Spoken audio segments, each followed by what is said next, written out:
정말 이렇게 오랫동안 혼자 계시게 해서 죄송해요. 아내가 알면 뭐라고 할지. 아니에요. 괜찮아요. 사실 요즘 이렇게 오래 누군가와 함께 있어 본 게 처음이에요. 너무 외로웠거든요. 미연 씨, 그런 말씀하시면 혹시 이웃들이 보면 오해하지 않을까요? 제가 이렇게 자주 와도 되는 건지. 걱정 마세요. 저도 처음에는 그런 생각이 들었어요. 혼자 사는 여자 집에 남자분이 자주 오시면. 하지만 지금은 정말 가족 같은 마음이에요. 그래도 집사람한테 미리 말씀드리고 와야겠어요. 오해받으면 안 되니까요. 당연히 그러셔야죠. 사실 제가 먼저 사모님께 인사드리고 싶었어요. 이렇게 좋은 남편분을 보내주셔서 감사하다고. 저는 올해 55세 김정화입니다. 남편은 64세로 9살 차이가 나죠. 남편은 3번의 뇌경색을 겪은 후 거의 누워서 지내고 있습니다. 다행히 요양보호사 자격증을 딴 덕분에 남편을 돌보는 일에는 어느 정도 익숙해졌고, 일주일에 2~3번은 다른 어르신들을 돌보며 작지만 소중한 수입도 벌고 있어요. 젊은 시절 남편은 대기업 과장으로 일하며 가정에 정말 충실했던 좋은 사람이었습니다. 지금은 많이 달라졌지만 32년 넘게 함께한 세월을 생각하면 원망할 생각은 없어요. 그저 하루하루 주어진 현실을 받아들이며 살아가고 있습니다. 그날은 평범한 화요일이었어요. 잠깐 장을 보러 나서는데 아파트 우편함에서 화려한 전단지 하나가 눈에 띄었습니다. 묻지 말고 떠나요. 외롭지 않은 하루를 선물합니다. 라고 큼직하게 적혀 있었죠. 이름도 직업도 모든 개인정보를 묻지 않고 하루 동안 낯선 곳으로 떠나는 여행이라고 했습니다. 전단지 하단에는 중년의 소소한 일탈, 안전하게 즐기세요라는 문구가 적혀 있었어요. 처음에는 웃으며 전단지를 가방에 넣었습니다. 황당한 광고라고 생각했지만 문득 묘한 궁금증이 생겼어요. 저녁 식사를 준비하고 설거지를 마친 후 문득 아침에 본 전단지가 생각났습니다. 가방에서 꺼내 다시 읽어보았어요.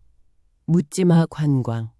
웃기는 이름이었지만 어쩐지 마음 한구석이 흔들렸습니다. 제 자신을 위한 시간을 가져본 적이 언제였던가요?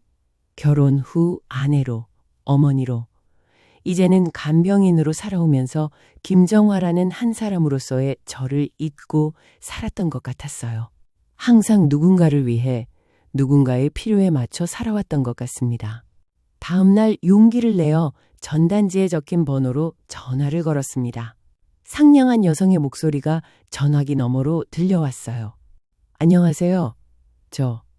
이번 주 토요일 프로그램이 있나요? 네, 강원도 당일 코스가 있습니다. 아침 7시 출발, 저녁 9시 도착 예정이에요. 예약하시겠어요? 잠시 망설였지만 이내 마음을 정했습니다. 네, 예약할게요. 전화를 끊고 나니 심장이 빠르게 뛰었어요. 30년 결혼 생활 동안 남편을 두고 혼자 여행을 떠나본 적이 없었거든요. 하지만 그날은 딸이 아버지를 보러 오기로 한 날이었고 하루 정도는 저도 제 시간을 가져도 괜찮지 않을까 싶었습니다. 토요일 아침 평소보다 일찍 일어나 남편의 하루치 식사와 약을 준비해 두었어요. 딸에게도 다시 한번 전화해서 오늘 꼭 오라고 당부했습니다. 어디 가는 거야? 남편이 의심스러운 표정으로 물었어요. 요양보호사 보수 교육이 있어서요. 저녁에 돌아올게요. 지혜가 곧 올 거예요. 거짓말이 너무 쉽게 나와서 오히려 놀랐습니다. 지하철을 타고 전단지에 적힌 모임 장소로 향했어요. 도착해보니 저와 비슷한 연령대의 남녀 20명 정도가 모여 있었습니다. 모두 낯선 얼굴들이었고 어색한 분위기 속에서 서로 눈인사만 주고받았어요. 진행자는 각자 짝을 지어주었는데 제 파트너는 단정한 차림의 50대 후반 남성이었습니다. 버스에 오르자 그가 창가 자리를 양보해 주었어요. 고맙습니다. 인사하며 자리에 앉았습니다.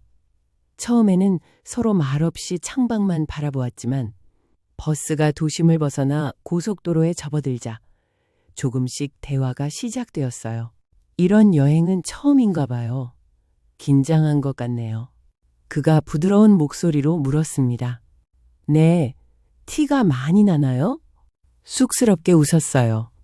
아니요, 저도 처음이라 그런지 같은 느낌이 들어서요. 그도 웃었습니다. 그럼 뭐라고 불러드리면 좋을까요? 이름 대신 쓸만한 것이요. 그가 잠시 생각하다가 대답했어요. 그냥 현우라고 해주세요. 그럼 저는 수진이라고 해주세요. 무심코 대학 시절 친했던 친구 이름이 튀어나왔어요. 현우 씨는 차분하면서도 유머 감각이 있는 사람이었습니다. 저희는 좋아하는 음식, 여행지, 영화 취향에 대해 이야기했어요. 놀랍게도 대화가 끊이지 않았습니다. 특히 저희가 동갑이라는 사실을 알게 되었을 때는 더욱 대화가 즐거워졌어요. 나이 차이가 많은 남편과 대화할 때는 세대 차이를 느꼈고, 요양 업무 중에는 어르신들 하니까 더 반가웠습니다. 버스가 동해안의 작은 어촌 마을에 도착했을 때 저는 창밖으로 비치는 바다의 푸른 빛에 가슴이 설렜어요. 병원과 집만 오가던 일상에서는 상상할 수 없었던 풍경이었습니다. 저희 일행은 먼저 작은 해변가 펜션에 짐을 풀었어요. 방 배정은 추첨으로 이루어졌고 모두 1인 1실이었습니다. 점심으로 마을 횟집에서 신선한 회를 먹은 후 자유시간이 주어졌어요. 대부분의 참가자들은 3-5명씩 모여 해변을 거닐거나 마을 구경을 나섰습니다. 혹시 등대까지 같이 걸어볼래요? 현우 씨가 조심스럽게 제안했어요. 좋아요. 저희는 해변을 따라 천천히 걸었습니다. 가끔 파도가 밀려와 발끝을 적시면 현우 씨는 재빨리 저를 파도에서 멀리 당겨주었고, 그럴 때마다 저희 손이 스치며 미묘한 설렘이 일었어요. 수진 씨는 평소 취미가 뭐예요? 그가 물었습니다. 글쎄요, 요즘은 특별한 취미가 없는 것 같아요. 일과 가정 사이에서 제 시간을 갖기가 힘들거든요. 아, 그렇군요. 저도 비슷해요. 일이 너무 바빠서 취미를 가질 시간이 없었어요. 그가 잠시 생각에 잠기더니 말을 이었습니다. 예전에는 클래식 기타를 조금 쳤어요. 학창 시절부터 좋아했거든요. 정말요? 멋지네요. 저는 한때 수채화를 그렸어요. 결혼 전에는 꽤 열심히 했었는데 어느새 잊혀졌네요. 등대로 향하는 길은 생각보다 가팔랐어요. 중간쯤 올라갔을 때 저는 숨이 가빠져 잠시 쉬어가야 했습니다. 와, 여기서도 이렇게 아름다운데 등대에 올라가면 얼마나 더 멋질까요? 감탄이 절로 나왔어요. 서두르지 말고 천천히 올라가요. 시간은 충분하니까요. 그의 배려에 마음이 따뜻해졌습니다. 남편은 한 번도 이렇게 제 페이스를 맞춰준 적이 없었거든요. 항상 자신의 일정과 필요에 맞추길 원했고, 뇌경색 이후에는 모든 것이 그의 상태를 중심으로 돌아갔으니까요. 등대에 도착했을 때는 이미 오후가 깊어가고 있었어요. 수평선 너머로 붉게 물들기 시작한 하늘, 그 아래 끝없이 펼쳐진 푸른 바다. 수진 씨, 저기 보세요. 현우 씨가 수평선 위로 날아가는 갈매기들을 가리켰어요. 정말 자유롭게 보이네요. 자유롭다. 그런 느낌을 오랜만에 느끼네요. 그가 말했습니다. 저희는 등대 난간에 기대어 한동안 말없이 풍경을 감상했어요. 바다에서 불어오는 바람이 머리카락을 흐트렸지만 그것조차도 상쾌하게 느껴졌습니다. 이렇게 낯선 사람과 함께 있는데도 이상하게 편하네요. 수진 씨와 있으면. 그 말에 저도 고개를 끄덕였어요. 저도요. 아마도 서로에 대해 아무것도 모르니까 오히려 더 솔직해질 수 있는 걸까요? 그럴지도 모르겠네요. 어느덧 해가 지기 시작했고 저희는 등대에서 내려와 해변으로 돌아가기로 했어요. 내려가는 길은 올라갈 때보다 수월했지만 어두워지기 시작한 길에서 발을 헛디뎌 중심을 잃을 뻔했습니다. 조심하세요. 현우 씨가 재빨리 제 팔을 잡아주었어요. 그의 손길이 팔에 닿은 순간 전기가 통한 것처럼 짜릿함이 느껴졌습니다. 그도 뭔가를 느꼈는지 잠시 움직임을 멈췄어요. 저희 눈이 마주쳤고 그의 눈동자에 비친 노을빛이 유난히 아름다워 보였습니다. 감사해요. 작은 목소리로 말했어요. 그는 여전히 제 팔을 잡은 채로 주변을 둘러보더니 제안했습니다. 저기 바위 보이시죠? 잠시 앉아서 노을을 볼까요? 너무 아름답네요. 바위에 나란히 앉아 바다 위로 펼쳐지는 황홀한 노을을 바라보았어요.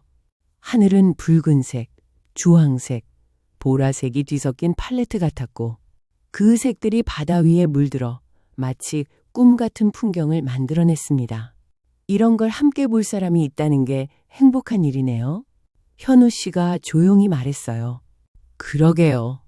그가 조심스럽게 제 손을 잡았습니다. 거부할 생각은 전혀 들지 않았어요. 오히려 그 온기가 고마웠습니다. 삶에서 지치고 메말라버린 감정들이 조금씩 깨어나는 듯 했어요. 수진 씨, 그가 저를 바라보며 말했습니다.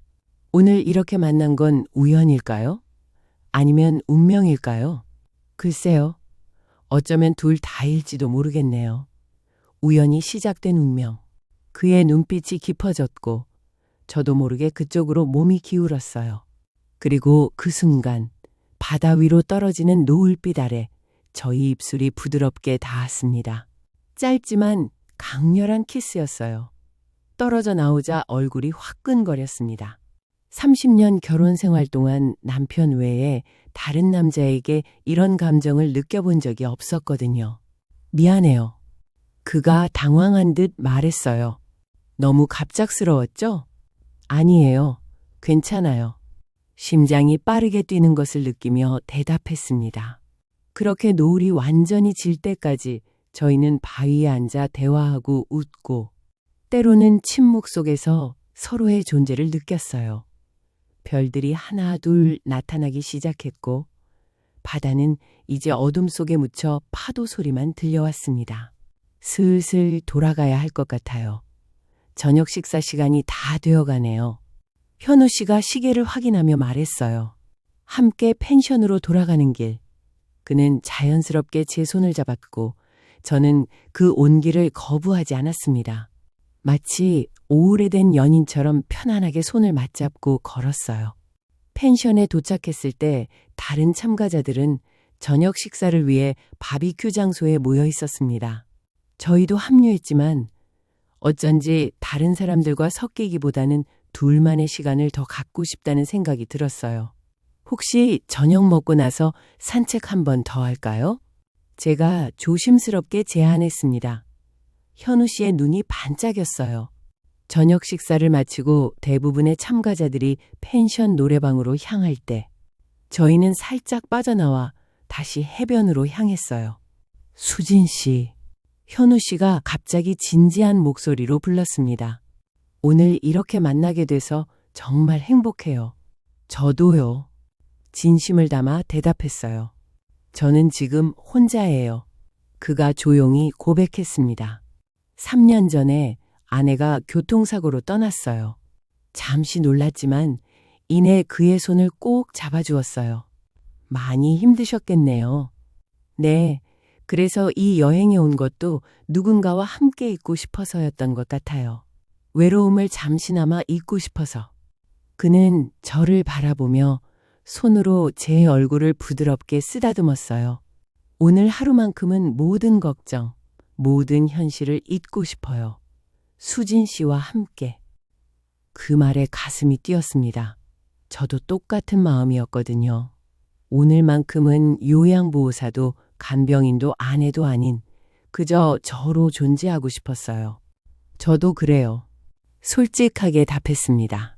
저희는 다시 한번 키스했고 이번에는 더 깊고 열정적이었어요. 그의 팔이 제 허리를 감싸 안았고 저는 그의 어깨에 손을 올렸습니다. 오랜만에 느끼는 설렘과 떨림에 온몸이 반응했어요. 키스를 마치고 떨어져 나온 후 그가 속삭였습니다. 제 방으로 갈까요? 평소라면 절대 상상도 못할 일이었지만 그 순간 저는 망설임 없이 고개를 끄덕였어요. 저희는 서둘러 펜션으로 돌아갔고 다른 참가자들의 시선을 피해 그의 방으로 향했습니다. 문이 닫히자마자 저희는 다시 서로의 품에 안겼어요. 옷이 하나 둘 벗겨지고 저희는 침대에 함께 누웠습니다. 그의 손길은 부드럽고 조심스러웠으며 오랜만에 느끼는 여자로서의 감각에 가슴이 벅차올랐어요. 당신은 정말 아름다워요. 그가 제 귓가에 속삭였어요. 그 순간 모든 현실이 사라졌습니다. 남편도 일상의 무게도 책임감도 그저 두 사람의 몸과 마음이 하나 되는 순간만이 존재했어요. 그날 밤 저희는 서로에게 위로가 되었습니다. 육체적 관계를 넘어 깊은 정서적 교감을 나누었어요. 서로의 상처와 외로움을 위로하며 잠시나마 현실의 무게에서 벗어나는 해방감을 느꼈습니다. 정화예요. 그의 가슴에 얼굴을 묻고 속삭였어요. 제 진짜 이름이에요. 그가 제 머리카락을 쓰다듬으며 미소 지었습니다. 최진우입니다. 만나서 반가워요, 정화 씨. 이름을 주고받은 순간 묘한 친밀감이 느껴졌어요. 더 이상 수진과 현우라는 가명 뒤에 숨은 타인이 아니라 진짜 정화와 진우로서 마주한 것이었으니까요. 그날 밤 저희는 많은 이야기를 나누었어요. 삶의 아픔과 기쁨, 꿈과 후회에 대해서. 구체적인 개인정보는 여전히 피했지만 그래도 서로의 내면을 조금씩 들여다보게 되었습니다. 이렇게 편하게 대화할 수 있는 사람을 만난 건 정말 오랜만이에요. 진우 씨가 말했어요. 저도요. 특히 동갑이라 더 그런 것 같아요. 남편과는 9살 차이가 있어 항상 약간의 세대 차이를 느꼈지만 진우 씨와는 같은 시대를 살아온 사람으로서의 공감대가 있었어요. 젊은 시절 같이 들었던 노래, 영화, 경험했던 사회적 변화까지 모든 것이 공유된 기억이었습니다. 새벽에 잠시 눈을 감았다가 다시 떴을 때 진우 씨는 이미 깨어나 창가에 서 있었어요. 일출이 시작되고 있었고 그는 조용히 그 풍경을 바라보고 있었습니다. 침대에서 일어나 그에게 다가가 함께 창밖을 바라보았어요. 밤사이 울었던 파도는 잔잔해졌고 수평선 너머로 붉은 태양이 천천히 모습을 드러내고 있었습니다. 새로운 하루의 시작이네요. 제가 말했어요. 그리고 저희의 이별도요. 그가 조용히 덧붙였습니다. 가슴이 아려왔지만 현실을 부정할 수는 없었어요. 이것은 처음부터 하룻밤의 인연이라는 것을 알고 있었으니까요. 후회는 없어요? 그가 물었습니다. 잠시 생각했어요. 아니요, 없어요. 오히려 감사해요. 오랜만에 저로 살 수 있었으니까요. 그가 미소 지었습니다. 아침 식사 후 모든 참가자들은 다시 버스에 올라 서울로 돌아가는 길에 올랐어요. 돌아가는 버스 안에서 진우 씨는 제게 조심스럽게 물었습니다. 연락처를 교환해도 될까요? 이런 인연을 그냥 놓치기는 너무 아쉽네요. 제 마음 한구석에서도 같은 욕망이 있었지만 이성이 그것을 억눌렀어요. 현실로 돌아가면 저는 다시 남편을 간병해야 하는 김정화가 되어야 했고 이런 관계는 지속될 수 없었습니다. 미안해요. 여기서 끝내는 게 그게 더 좋을 것 같아요. 실망한 기색이 역력했지만 그는 이해한다는 듯 고개를 끄덕였어요. 알겠어요. 당신의 결정을 존중해요. 하지만 이 하루만큼은 절대 잊지 않을 거예요. 저도요. 영원히 기억할게요. 그렇게 저희는 각자의 삶으로 돌아갔습니다. 집에 도착했을 때 남편은 평소와 다름없이 텔레비전을 보고 있었어요. 다녀왔어요. 제가 말했습니다.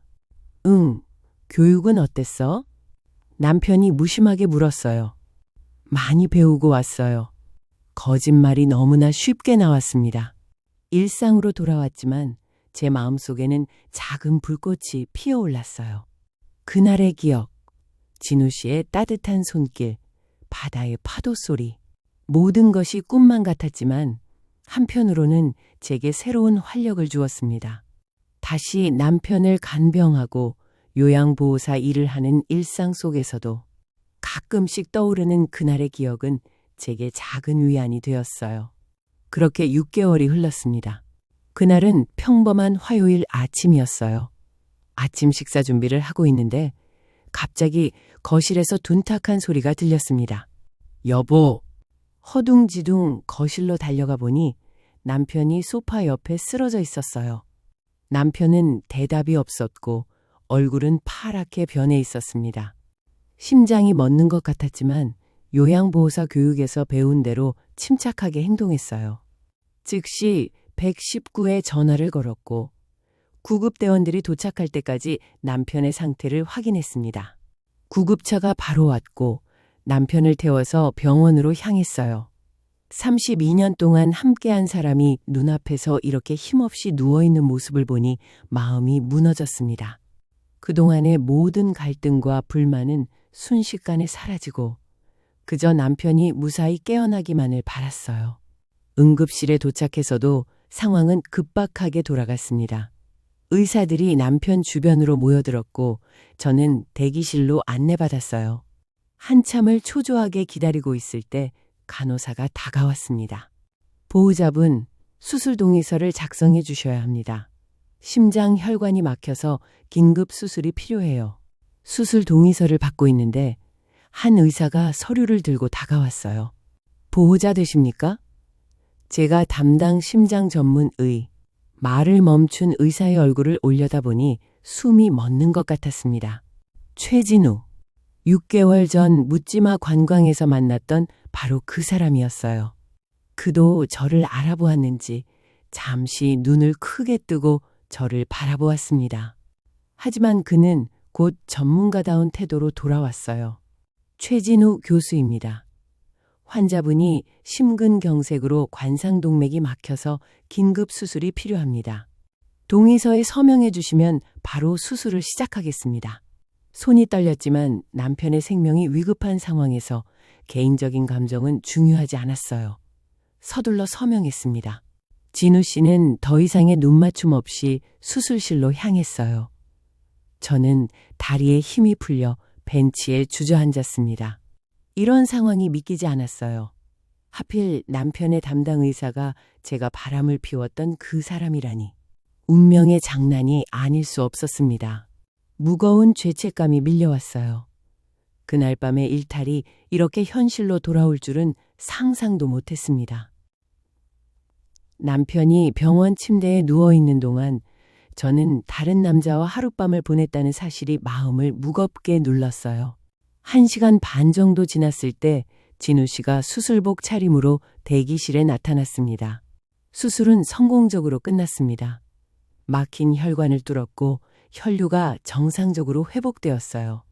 안도의 한숨이 나왔어요. 남편이 무사하다는 소식에 눈물이 앞을 가렸습니다. 감사합니다. 정말 감사합니다. 환자분은 현재 회복실에 계시고 곧 중환자실로 옮길 예정입니다. 이틀 동안 집중 관찰이 필요하고 그 후에는 일반 병실로 옮기게 될 거예요. 진우 씨는 철저히 의사로서의 태도를 유지했어요. 그의 목소리는 차분했고 시선은 제 얼굴보다는 차트나 주변을 향했습니다. 추가 질문 있으시면 간호사에게 말씀하시면 됩니다. 내일 아침에 다시 회진하겠습니다. 그가 돌아서려는 순간 제가 말했어요. 교수님. 진우 씨가 멈춰섰지만 뒤돌아보지는 않았어요. 정말 감사합니다. 그는 잠시 망설이다가 고개만 살짝 끄덕이고 걸어갔어요. 그의 뒷모습을 바라보며 복잡한 감정이 밀려왔습니다. 안도감, 감사함, 당혹감, 그리고 미묘한 그리움까지도 뒤섞였어요. 남편은 이틀 동안 중환자실에 머물렀고 그 후 일반 병실로 옮겨졌습니다. 그동안 진우 씨는 매일 아침 회진을 했지만 철저히 다른 의료진들과 함께였고 제게 개인적인 이야기를 건네는 일은 없었어요. 병실에서 남편을 간병하는 동안 저는 끊임없이 내적 갈등을 겪었어요. 남편이 병석에 누워있는 동안 다른 남자와 하룻밤을 보냈다는 죄책감이 마음을 무겁게 눌렀습니다. 그런데 하필 그 남자가 지금 남편의 생명을 구한 의사라니 운명이 저를 놀리는 것만 같았어요. 일주일째 되는 날 아침, 간병인을 잠시 불러 남편을 부탁하고 병원 옥상에 올라갔어요. 답답한 마음을 조금이라도 달래고 싶었습니다. 차가운 아침 공기와 함께 서울 시내가 한눈에 내려다 보였어요. 정화 씨, 놀라서 뒤돌아보니 진우 씨가 서 있었어요. 그도 잠시 휴식을 취하러 온 것 같았습니다. 아, 교수님, 여기서 뵐 줄은 몰랐네요. 잠시 어색한 침묵이 흘렀어요. 그가 제 옆으로 다가와 난간에 기대 섰습니다. 환자분 상태가 많이 좋아지고 있어요. 회복이 빠르신 편이에요. 네, 정말 감사해요. 교수님 덕분에. 다시 침묵이 이어졌습니다. 바람소리만이 저희 사이를 채웠어요. 이상하죠? 제가 먼저 입을 열었어요. 이상하게 인연이 닿았네요. 그날 묻지마 관광에서 만난 사람이 남편의 생명을 구하다니. 진우 씨는 잠시 생각에 잠기더니 고개를 끄덕였어요. 운명이라는 게 참 예측할 수 없는 것 같아요. 제가 잘못한 걸 깨달으라고 남편이 아프고 진우 씨가 나타난 걸까요? 그런 생각은 하지 마세요. 저희가 만난 것과 제가 남편분을 수술한 것은 별개의 일이에요. 제가 당직이어서 제가 가장 가까이 있던 심장 전문의였기 때문에 그렇게 된 거죠. 그런 거겠죠. 정화 씨, 그가 조심스럽게 말을 이었어요. 저는 그날 밤을 후회하지 않아요.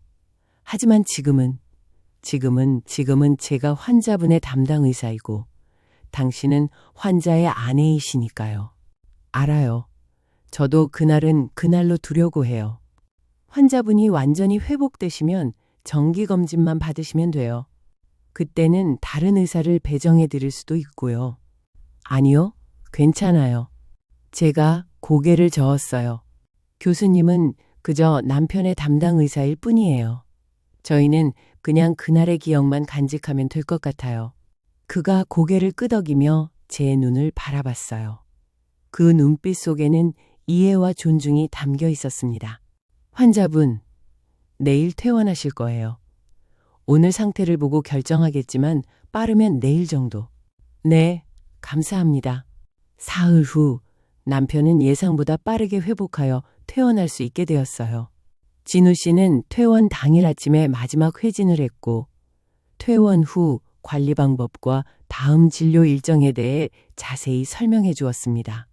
앞으로 약은 꼭 정해진 시간에 드시고 한 달 후에 외래로 방문해 주세요. 고맙습니다, 교수님. 덕분에 살았네요. 남편이 말했어요. 아닙니다. 환자분의 건강을 위한 일인걸요? 진우 씨의 시선이 잠시 저를 향했고 저희는 짧게 눈빛을 주고받았어요. 그 안에는 말로 표현할 수 없는 많은 감정이 담겨 있었습니다. 집으로 돌아온 후 일상이 다시 시작되었어요. 남편의 상태가 이전보다 더 심각해져서 간병에 더 많은 시간을 써야 했지만 한편으로는 그가 살아있다는 사실만으로도 감사했습니다. 한 달 후 정기검진을 위해 다시 병원을 찾았어요. 남편은 휠체어를 타고 진료실로 들어갔고 진우 씨는 평소와 같이 전문적인 태도로 진료를 보았습니다. 상태가 매우 좋아지셨네요. 앞으로는 3개월에 한 번씩만 검진 받으시면 될 것 같습니다. 남편은 기뻐하며 진우 씨에게 거듭 감사 인사를 전했고 저 역시 고개를 숙여 감사함을 표했어요. 때때로 남편은 제게 이렇게 말하곤 했습니다. 정말 최 교수님이 날 살렸다니까. 그분 아니었으면 난 이미 저승에 가 있었을 거야. 그럴 때마다 가슴이 미묘하게 조여왔어요. 남편은 모르겠지만 진우 씨는 단순히 의사로서 그의 생명을 구한 것 이상의 의미가 저에게 있었으니까요. 그렇게 시간은 흘러 6개월이 지났습니다. 남편의 상태는 안정되었고 이제 정기검진만 잘 받으면 큰 문제는 없었어요. 어느 날 남편의 정기검진을 위해 다시 병원을 찾았을 때 진료실 앞에서 간호사가 저희를 맞이했습니다.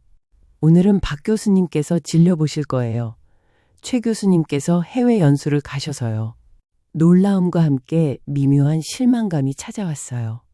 하지만 이게 더 자연스러운 결말이라는 생각도 들었습니다. 진료를 마치고 나오는 길에 간호사가 저를 불렀어요. 김정화 씨 맞으세요? 최 교수님께서 이걸 전해달라고 하셨어요. 그녀는 작은 봉투를 건넸습니다. 집에 와서 열어보니 간단한 메모와 함께 작은 책 한 권이 들어있었어요. 정화 씨에게 남편분의 건강관리에 도움이 될 만한 책을 보내드립니다. 그리고 그날의 기억은 저에게도 소중합니다. 항상 건강하세요. 최진우. 메모를 읽고 나니 눈시울이 뜨거워졌어요. 메모 아래에는 작은 추신이 적혀 있었습니다. 묻지마 여행도 때로는 소중한 인연을 만들어주는 것 같습니다. 책은 심장질환자의 일상관리에 관한 책이었지만 그 안에는 작은 사진 엽서가 끼워져 있었고 거기에는 저희가 갔던 바닷가 해변의 사진이 담겨 있었어요. 그날 아침 진우 씨가 혼자 바다를 바라보며 찍은 사진인 듯 했습니다. 그 사진을 보며 문득 깨달았어요.